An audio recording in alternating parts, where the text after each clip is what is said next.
Hey Potters! Today I'm going to show you how to construct your butter dish. So let's get started. Okay, so in the back room I grabbed a new block of Laguna Bee Mix, and I'm going to show you how to cut this block. Once somebody at the beginning of class cuts it, then there'll be enough pieces for lots of people to use. We are also going to use this awesome new tool that we got called the multi-slab cutter. And we get all of our supplies from Bracker's Clay Company, an awesome family-owned company. Now, this tool is pretty much made to do this and make little slabs, but we are actually going to give this a shot. I want you to turn your block of clay that way. This is just like a gigantic cheese cutter.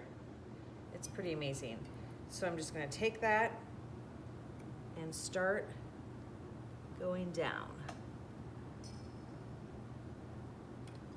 because we want some bigger slabs. And flip this over and just pull this out the rest of the way.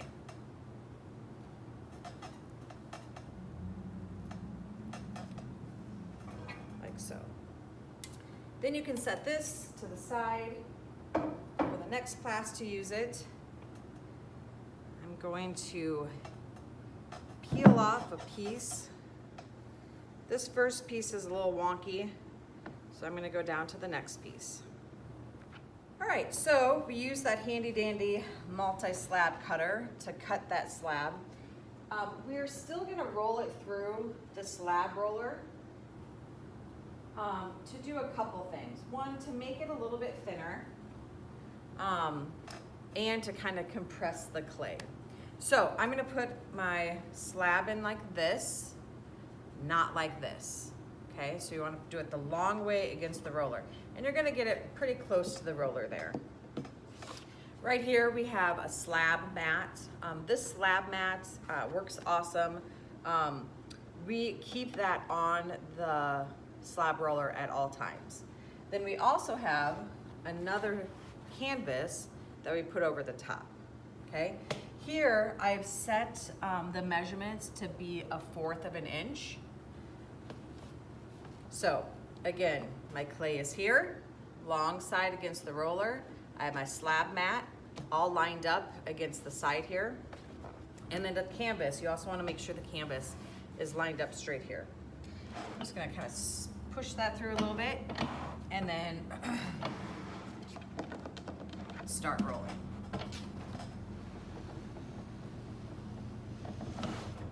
Just for demo's sake, I'm going to go back the other way so that you can see what we came up with. You usually only have to go one way. So that made our slab a little bit wider so that we have more surface to work with making our butter dish. Now, when you pick your slab up to take it to your table, you want to do so carefully so that you don't distort it, you don't want to bend it too much. So I'm just going to carefully start picking that up, and then I like to spread my hands out as much as I can and get a good grip on that so that I can take it over to my table. All right, so let's get started. I rolled out 2 of those slabs. I'm going to use one for the bottom half of my butter dish and the other for the top. So when you roll out the slab, the canvas from the roller leaves a little bit of a texture. You can embrace that texture. If you don't want that texture, you can use a metal rib, which looks like this, and you can smooth that texture out. Now, when I'm doing this, I'm not scraping it, I'm petting it. See how this is at an angle? And I'm petting that clay, smoothing that texture out. I'm not pushing really hard, just hard enough to get rid of the canvas texture. You can go this way too. So depending on what your design is, if you wanted to add any textures right now, it's best to do it in slab form. So we have all these fun texture tools that you can play around with, or if you are doing more additive construction after you build your butter dish, you might want to just keep it smooth. But just for demo's sake, I'm going to show you what these look like. This one, you just put it on and roll it, and it makes your texture. This one here, I'm going to go this way, same thing, just roll it on and use your texture. And you can even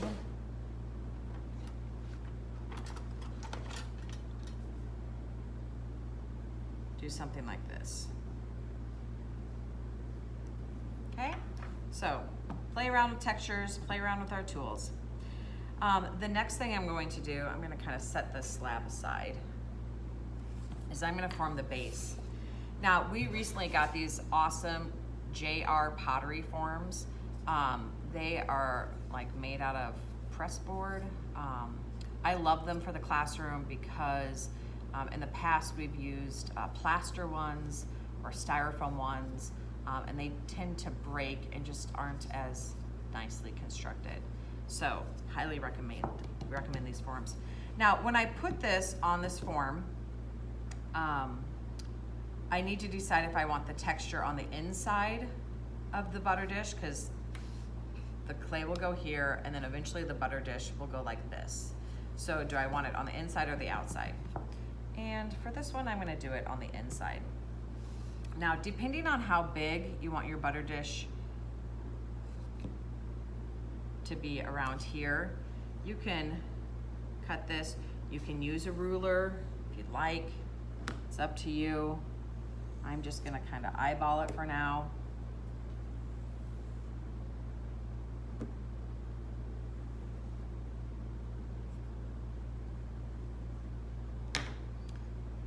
Then I'm gonna lift this up and set it aside. Now this is called a slump mold because what you do is you take your clay and you slump it over that mold. So I'm just kind of gently putting it on there for now. And then I'm gonna pick it up. I wanna make sure it's somewhat centered. I'm gonna pick it up and I'm gonna toss it down. I'm gonna do that a couple times, like so. And then I'm gonna set that aside. If you are in a rush, you could go put it in front of the fan for probably like 10 minutes. And then I'll show you what happens once it dries a little bit.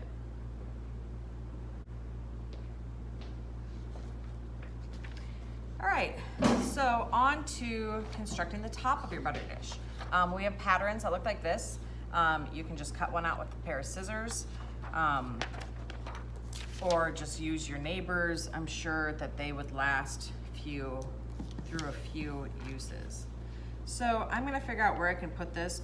Really, I wanna put it closest to one side, so then I could use all of this if I want to have additive features on my butter dish. I'm just gonna smooth that down so it's nice and stable. And then you're gonna take your metal knife and you're gonna cut this out. Now, when you're cutting in this situation, you wanna make sure that your knife is straight up and down so that you're cutting, your clay is at a 90-degree angle here. If you turn it as you're going around curves or have it at an angle, then your clay will be beveled. So I'm going to avoid that as much as possible right now. And again, I'm just putting these scraps over here because I might decide to add them onto the butter dish later. So I like to get right up above the piece of clay. I'm going slow, trying to stay nice and even with the template.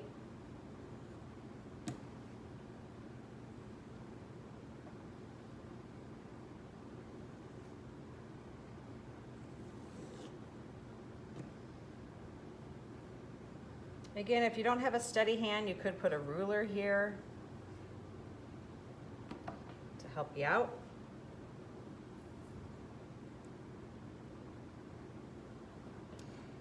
For this butter dish, or for the template, I just really measured the GR form and then just made it a little bit bigger, cut out the corners. It's pretty simple to come up with your own template. So that is what we've come up with. Now, other supplies you're gonna need for this is some slip. We often have slip just in these little containers where the tools are that you can use. If not, you can find slip. Slip is just watered down clay, really soft clay. You can find it in the bottom of your throwing buckets. So we just kind of scoop it out and put it into a container. I'm also choosing to use a paintbrush. You can use your finger instead, and a needle tool. This is a needle tool. So, here we go. To construct this part, I'm gonna first kind of make a bridge here with that clay, and then you can see these flaps are gonna just bend down. Now, I don't wanna bend the clay too much because it makes it weak. And I will also tell you, if you just put it together like this part is probably gonna be too wide for the dish of your butter dish. So I'm gonna overlap this a little bit. I'm overlapping here so that this part can be narrow enough to fit on the dish part that is drying in front of the fan. Right now your clay is really soft, which is good because you want it to be able to bend without cracking, but eventually it will get what we call leather hard, which means it's dry enough that you can still carve it, still do stuff with it, but it's not gonna bend so much. It also, you know, it's leather hard when you can touch it and you don't leave fingerprints. So now that I have that, I need to slip and score. Now, slipping and scoring is how we always attach two pieces of clay. Usually you do this probably on the table. But scoring looks like this. We take a needle tool and we kind of mess up the surface of that clay.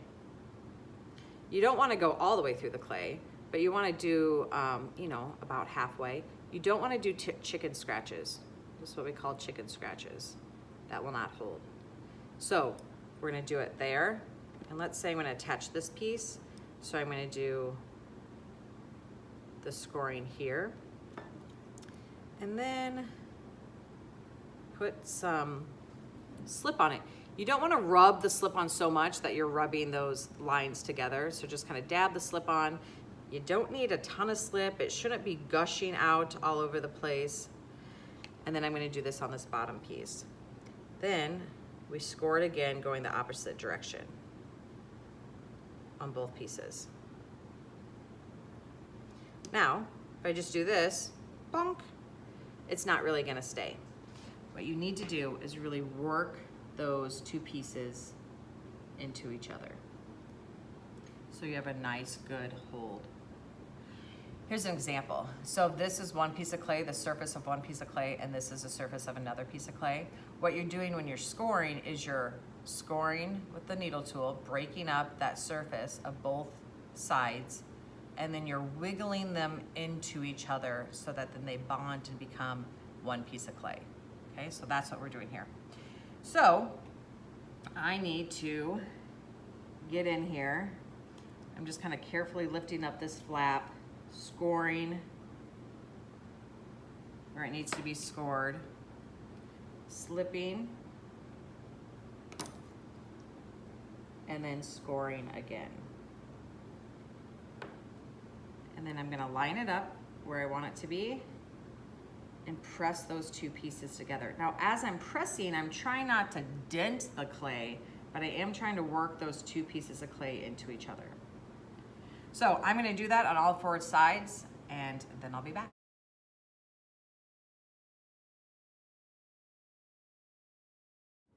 All right, so I've slipped all my joints here, and you can see again, the way that the template is, this piece is a little bit longer so that I could overlap and get a really good attachment. But now I have this wonky piece here. What I'm gonna do is I'm going to let this get more leather hard. That's when more water is out of the clay and it's not as flimsy. And then I'll cut those off, I'll clean things up, and it will end up looking really nice and smooth.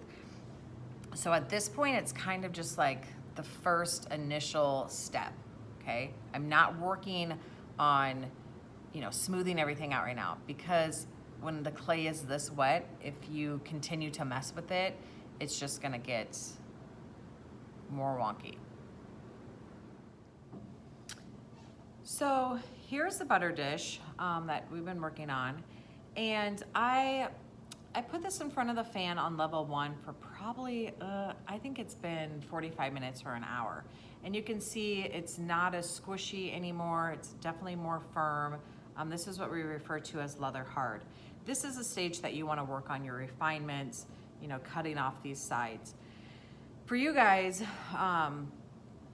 in class, you might want to do that first step where you get it all constructed, put it in front of the fan, work on something else, and then at the end of the class, wrap it up with plastic so that next time you can do the refinement part. So that's what I would recommend, just for time's sake. So before I put it in front of the fan, I went and grabbed one of these whiteboards. They're in the big cabinet by the door. So that just makes it easier to carry things back and forth. Now, my form is still underneath here. If you are going to let it dry in class and then wrap it up, you have to take these forms out. We only have a few of these forms. So as soon as you can take this form out so somebody else can use it, that would be great. You don't ever want to leave the form in, you know, from one class to another class. So this is what our soap dish looks like now. And I said before this was JR, it's actually GR Pottery Forms. And there's the number for it. So this is now holding its shape. And you can go in and, you know, cut this however you want to cut it for your design. This is the part that I was talking about. This is where you get to be creative. Even though we're using a form and we're using a tin plate, there's lots of room for creativity here. I'm just kind of doing a little curve here. You guys will take a little bit more time doing this.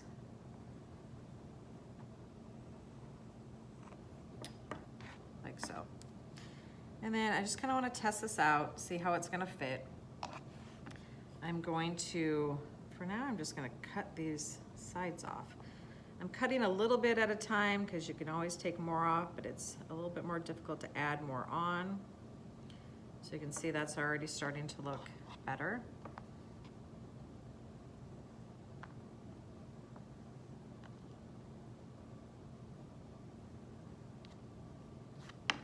And it's cut, when it's leather hard, it kind of cuts off like you'd be cutting off a block of cheese.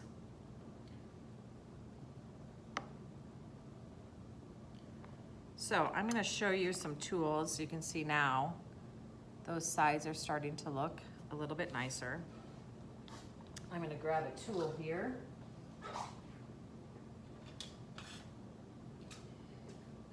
I really like these tools. They're called clay shapers. It's kind of like a paintbrush, but it has a rubber tip, because there's areas when you're working in clay that you can't really get to with your fingers, such as these joints right here. So I'm just going to gently kind of smooth those out. We want our butter dishes to look just as nice on the outside as they do on the inside. This is getting a little skinny right here, so I'm going to carefully pop that out. So I'm going to make sure that the butter actually fits in there. And I'm just going to constantly be checking this to make sure it fits in the butter dish. It's a little too long. I'm going to tap it on the table.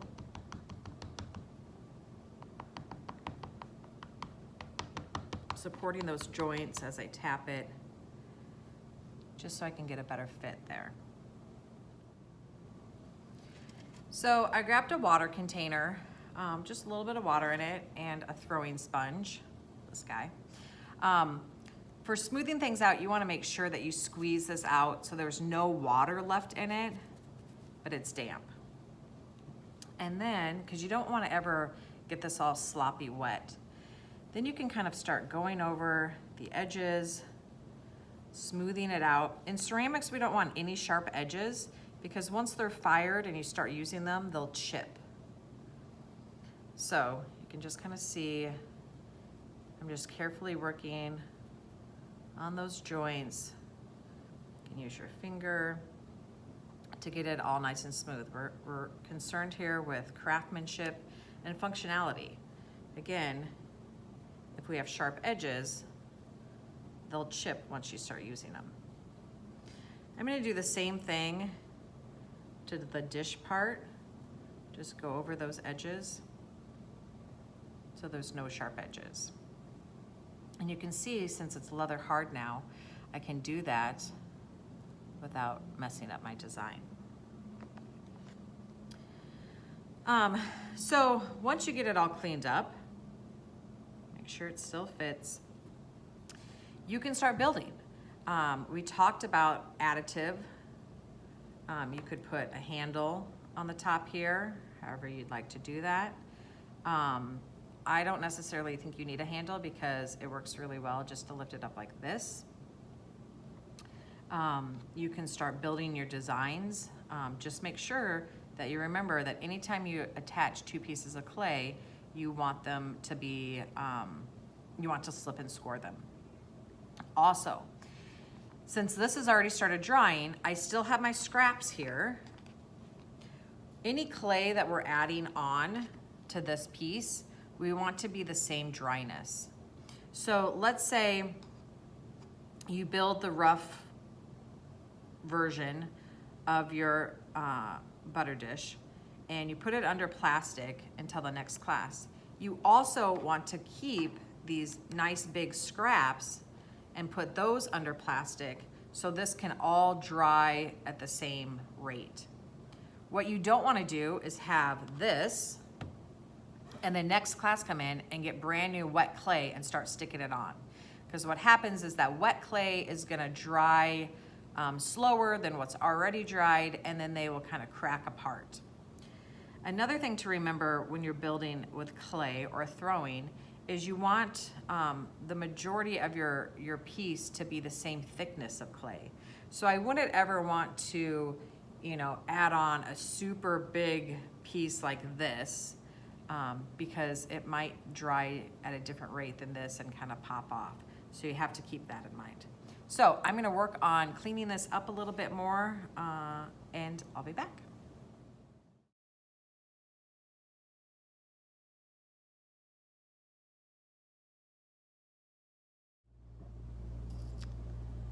Another way to change the form of any ceramic piece is by paddling.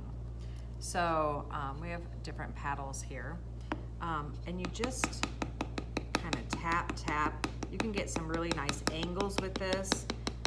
Instead of this being so round on top, you can paddle it to be some more defined angles. I'm gonna paddle this part.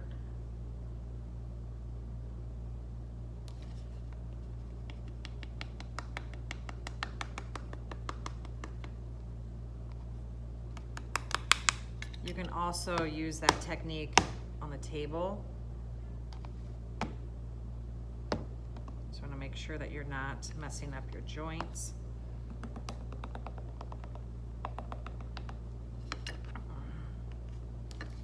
You don't want to be too rough with your piece, otherwise those joints will start to come apart. Kind of supporting the sides here as I'm paddling, so I don't totally smash it.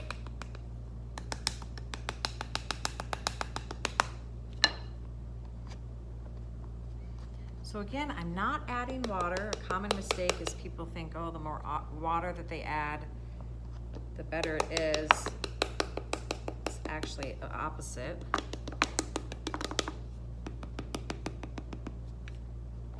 Again, making sure that it fits in the dish.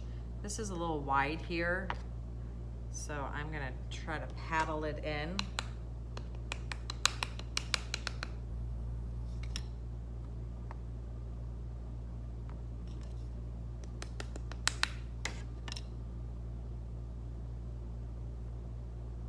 Again, checking to make sure that the inside looks nice. Got a pretty good fit. Make sure that you're looking at it from all different directions.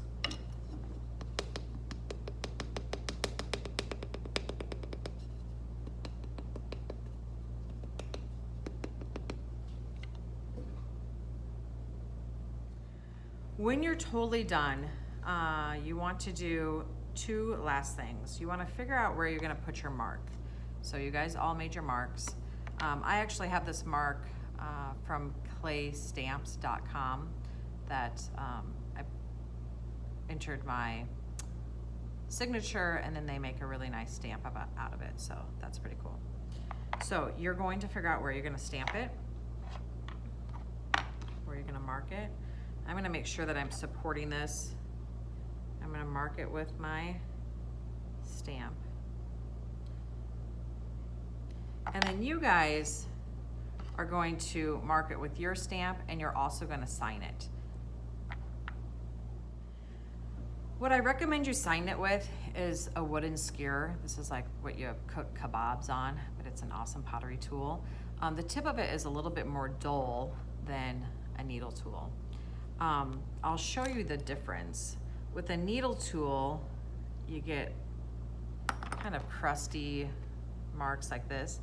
With this one, you'll get some crusty marks, but once it dries a little bit, then you can brush off, like don't mess with this right now. Once it dries, you can just brush those marks off and it'll make a nice clean signature.